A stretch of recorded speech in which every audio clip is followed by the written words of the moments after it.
Então, beleza, falamos dos fatores climáticos que atuam no Brasil, certo? Perguntinha-chave: qual é o fator principal que explica o clima do Brasil? Massas de ar. Latitude, sim, altitude, sim, né? A maritimidade e a continentalidade, sim, mas o principal é a massa de ar, tá? E aí, uma forma que cai no vestibular e é uma forma de resumir os climas, né? É o climograma, que é esse gráfico do clima. Esse gráfico que eu peguei é ruim, tá? Mas é porque ele estava escrito as coisas. O certo mesmo era estar azul aqui a precipitação, né? Para lembrar um pouco de água, e vermelha a linha para lembrar que é a temperatura, tá? Mas só para, né, a gente usar aqui o modelo, a barrinha desse climograma sempre vai ser referente à chuva, em milímetros, né?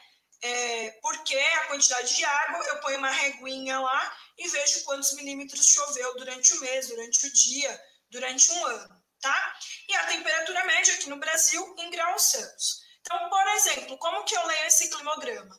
Em janeiro, neste lugar, que é Campo Grande, no Mato Grosso do Sul, choveu, né? Eu vou olhar a chuva, é esse número que está aqui em vermelho, né? Então, choveu 230, sei lá, 240 milímetros. E a temperatura média foi em torno aí de uns 24 graus, tá vendo? Esse pontinho, eu vejo a temperatura, que é o que está aqui, ó, mais ou menos, 24 graus. A barrinha, eu vejo esse número em vermelho aqui, que está em milímetros, que é a precipitação, a chuva. Então, janeiro do Campo Grande, choveu, né? Mais de 200 milímetros, e a média de temperatura ficou em torno de 24 graus. Legal. Julho, como foi julho em Campo Grande, no Mato Grosso do Sul? Julho, a temperatura ficou em média aí, em torno dos 20 graus, mais ou menos, 19 graus e meio, e choveu pouquíssimo, né? Um pouquinho mais de 25 milímetros aí, agosto piorou. Então, o que eu estou vendo aqui nesse Campo Grande? O verão, que é janeiro, dezembro, chove mais, a temperatura fica mais alta, e o inverno chove menos, barrinhas mais baixas, e a temperatura cai também, né? Então, o climograma ele serve para resumir as informações do clima. Lembrando, clima é um período de tempo analisado grande, tá? Não é diário que eu faço isso, não é mensal. Eu analiso durante muitos anos como que foi janeiro, durante muitos anos como foi julho, e faço uma média para falar que o clima deste lugar é tal. Nesse caso aqui é tropical seco. Eu já falo desses nomes, tá? Então, quando vocês olharem esse gráfico, não corram dele, ele te dá um resumo. Primeiro, meses do ano. Professor, eu não sei as estações do ano, quando começa, quando termina. Ruim, péssimo. Vai aprender isso, tá? Dica que eu dou. Eu tenho 12 meses, 4 estações do ano. Então, a cada 3 meses, eu tenho mudança, tá? Lembre pelo menos de uma data, de um mês, pelo amor de Deus, tá? Então, eu vou pegar um aí. Se alguém sabe que em junho muda para inverno, mesmo que não saiba o dia, eu sei que junho muda o inverno. Então, eu vou ter 3 meses vai mudar, 3 meses vai mudar, 3 meses vai mudar. Dá para saber disso? Ou vou dar outro exemplo. Meses múltiplos de 3 vai ter mudança de estação. Março, 3. Junho, 6. Setembro, 9. Dezembro, 12. Tá? Se não foi boa essas dicas, pense em outra coisa. Mas saiba os meses que mudam as estações, tá? Aqui, se eu não soubesse que junho era inverno, vamos olhar os dados? Olha a temperatura. Que outro lugar, que outra estação, na verdade, né, teria uma temperatura tão baixa se não o inverno? Que outra estação não teria uma temperatura tão alta quanto o verão, tá? Em relação ao Brasil, tranquilo, porque os climas tropicais só dá para ver duas coisas, verão e inverno. Eu tenho aqui o verão quente e chuvoso, o inverno frio e seco. Fechou, tranquilo. Só que os outros climas do mundo vai ter variação pela primavera, pelo outono, tá? Então, o que eu preciso que vocês saibam em relação ao climograma? Os meses e a mudança das estações, olhar no gráfico a mudança de temperatura, olhando os números aqui, e a chuva que vocês vão olhar a barrinha, tá bom? Olha aí, um exercício que caiu no vestibular. Esse é um exercício que caiu no vestibular, nem lembro qual, porque eu não escrevi aí, né? Desculpe, mas caiu aí em algum lugar, tá? Esses ABCD aqui são tipos do clima do Brasil, tá? Esse ABCD aqui. Esses são os climogramas desses tipos de clima, tá? Eu vou relacionar isso com vocês e vou falar os nomes. Já tá acabando, tá, gente? Eu não sei quanto tempo eu tenho, porque eu falo que nem uma matraca. Felipe, quanto tempo eu tenho?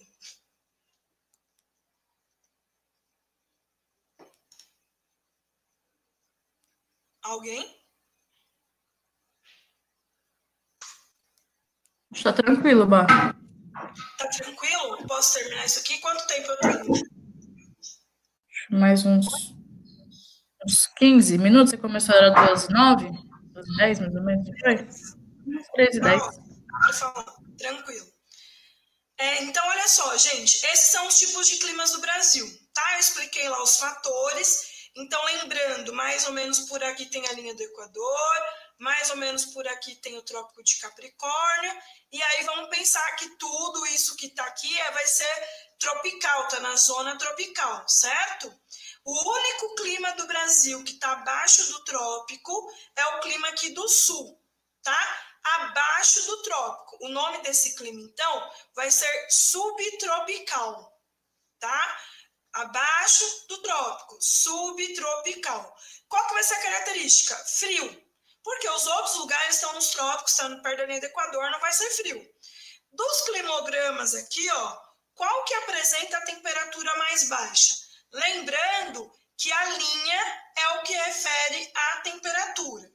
Olhando um por um, ó, essa temperatura está em torno dos 28, esse daqui varia, tá, mas o mínimo que eu tenho vai ser uns 24 graus, né? Essa daqui varia, ó, mas o mínimo vai ser uns 23 graus, esse daqui varia também, mas o mínimo vai ser uns 20 graus. O único climograma que a linha vai lá para o zero, né, ou vai lá para 14, o zero 14, que vai ter uma variação de temperatura, um inverno, abaixo aqui dessa linha de temperatura, né, vai ser o 3, tá? Então, exemplo aqui, o E, que é o clima subtropical, o climograma que está representando esse clima é o 3, tá? Vou colocar assim, ó. Ai, meu Deus, Senhor. É difícil demais, gente. Coordenação motora 0. Tá? Então, E3. Então, o que vai estar acontecendo aqui? Verão, beleza, faz 25 graus, mas o inverno vai chegar a 10, vai chegar a 0 em lugares do sul do Brasil. E olha a chuva desse lugar. O ano inteiro chove um pouquinho. Não tem uma estação seca. Não tem uma estação tão chuvosa mais do que a outra. Isso é característica do sul do Brasil, tá? Ah, professora, mas esse ano está chovendo menos. Aí vamos entrar nos fenômenos climáticos. Pode ser ano lá de laninha que vai chover menos. Aí é um fenômeno climático que vai explicar. Mas o padrão, o normal, né, o que vai acontecer normalmente nos estados do sul vai ser isso, ok? Outro climograma aqui diferente, que é o A. O A, ele está muito mais próximo da linha do Equador. Ele tem aquele rei que eu falei para vocês, que é o rio Amazonas. Então, esse A aqui, ele está num ambiente super úmido. Chove pra caramba. Ao ponto das pessoas falarem, vamos nos encontrar antes ou depois da chuva. Porque chove todos os dias. Chove muito, tá? Vamos de novo para os climogramas. O 3 eu preciso olhar. Olha o 1. Que miséria de chuva. Olha o 4, chove, mas chove mais em um período do que o outro. O 5, chove, mas chove mais do que um período do que o outro. Olha o 2, chuvas abundantes, excessivas, o ano inteiro. O mínimo aqui vai ser uns 150 milímetros, chove pra caramba. Tá? Então, se eu vou olhar aqui, esse climograma, a temperatura não varia muito, porque está perto da linha do Equador, então vai receber luz solar o ano inteiro. O inverno é 24 graus, o verão é 26, né? Ou seja, não tem variação de temperatura.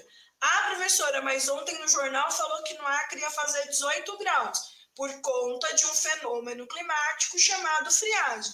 Tá? Então, esse é o padrão de lugares aqui perto da linha do Equador, que a gente chama esse clima de equatorial. Que criativo, não? Está perto da linha do Equador e a gente vai chamar de clima equatorial, tá? Eu poderia tentar escrever aqui, gente, mas, olha, vai ficar uma coisa horrível, equatorial, tá? E aqui é subtropical. Se fosse uma lousa, eu estaria desenhando e mostrando minhas habilidades, tá? Legal. Vamos, então, para esses outros três, que aí vão ser outras coisas que vamos tentar diferenciar, tá? O D, olha só perto de onde que ele tá, do mar, tá? O B, ele tá longe do mar, ele tá numa área aqui, né, lá do Mato Grosso, daquela área onde a massa equatorial continental age. E o C é um lugar do Brasil que é o sertão nordestino, tá? Para eu falar sobre a seca do Nordeste, eu teria que falar bastante coisa, então eu não vou falar muito, tá? Eu vou só voltar aqui e vou falar uma coisa para vocês. Tem um negócio aqui, que é esse Planalto do Borborema, que é nessa região mais ou menos por aqui, tá? Eu vou explicar a seca do Nordeste da forma do Fundamental 2. A forma do ensino médio eu explico em uma outra oportunidade, quando a gente for falar de furacão e tornado e tal, tá? Eu vou só explicar uma fácil, que é o quê? Esse Planalto, que é uma área mais alta, quando vem esses ventos aqui do oceano, eles barram esses ventos, chove mais aqui desse lado costeiro do Nordeste, e aqui para o meio do Nordeste não chove. E aí forma a caatinga, né? Que é aquela vegetação de cactos, fica aquele clima que chove pouquíssimo. Né? Esse relevo que é o Planalto de Borborema, ele acaba interferindo na distribuição de chuvas aqui da nossa caatinga brasileira, tá? Eu vou dar só essa primeira explicação. Se você já entendeu isso, tá bom. Então, esse lugar aqui que é o C, é esse lugar do sertão. O nome desse clima é semiárido. Quer dizer o quê? Quase um deserto. Chove tão pouco que quase é um deserto, tá? Então, ó, a dica que eu dei. O D chove mais porque está perto do mar, né? Vem aqui os ventos com água. O C está na seca nordestina, sertão nordestino, chove pouquíssimo. E o B está na região lá da massa tropical continental, também não tem muita água, tá? Vamos olhar aqui para os nossos climogramas, tá? Olha esse primeiro. Está perto da linha do Equador, então faz calor, né? Mas olha a chuva, pouquíssima. É o pior em relação à chuva. Portanto, esse daqui só pode ser de qual lugar do Brasil? Do sertão nordestino, né? Esse 1 ficaria aqui no céu. Sertão nordestino. Seco pra caramba. É o tal do clima semiárido. Semi. Então, vou escrever semi. De semiárido. Tá? E aqui, esse daqui a gente vai diferenciar o B e o D aqui, né? Principalmente pela distribuição de chuva, né? Então, aqui é o 4 e o 5. Vamos olhar aqui. Verão, tá chovendo. Esse daqui também chove bastante, mas o inverno chove, né? O inverno não, aqui nessa área do verão aqui vai chover um pouquinho menos. Esse clima do B aqui, do trópico de Capricórnio, a variação de temperatura deles também não tem tanta diferença, porque os dois são climas tropicais, tá? Tanto o 4 e o 5 são de climas tropicais. Então, a gente vai olhar para o climograma essa característica aqui, ó, de a chuva acompanhar a linha de temperatura. Então, quando faz mais frio, chove menos. Quando faz calor, chove mais. Vai ser mais característico aqui do B, que é um clima tropical. Esse D, que é um lugar litorâneo, os ventos do mar vão interferir, né? A massa vai interferir, a água no inverno mais aquecida vai interferir. Então, aqui a gente vai colocar o 5, que é um clima tropical mais clássico, que a gente chama, que é a temperatura e a chuva caminharem juntas, tá vendo? Cai a linha de temperatura, cai a linha de chuva, tá? Aí nós ficamos aqui com B, tá? Na verdade aqui já pus lá o 5. Esse daqui é o clima tropical clássico, tropical, ou vocês podem encontrar também como tropical continental, beleza. E esse 4, por conta da interferência marítima, tá? A variação de temperatura não é tão alta e não acompanha, porque aqui perto do mar a gente vai ter outros fatores que vão interferir, tá? E aí ficamos com D aqui. E aqui é o 4. Fechou? Deixa eu finalizar aqui. Eu acho que eu tô fazendo de novo. Nossa, Peraí. Não vai quebrar o copo de novo, hein? Não, já quebrei, já liberei a energia quebrando o copo. Pessoal, eu falo pra caramba, eu sei, desculpa, mas esse tema, ele é gigantesco, assim, né? Climas do Brasil, provavelmente lá no primeiro ano do ensino médio, ou para quem ainda está no primeiro ano do ensino médio, é um bimestre falando disso, né? Então, em uma aula, vai explicar o climograma, em outra aula, vai falar dos elementos, né? Então, no cursinho, a gente tem essa questão de condensar bastante as informações, tá? Então, qualquer dúvida que vocês tenham, vocês podem perguntar, eu sei que é muita informação mesmo. Eu vou deixar com a Polly uma listinha de exercícios sobre clima. Tem um ou outro exercício de clima do mundo, mas aí, sabendo a base, vocês conseguem ler e tentar entender melhor. Mas a ideia principal é climograma, que cai bastante, né? E esses fatores, né? O nome dos fatores, ou como que cada fator interage no clima. Esse tipo de informação é bastante cobrado, tá? Eu acho que era mais ou menos isso que eu tinha para falar.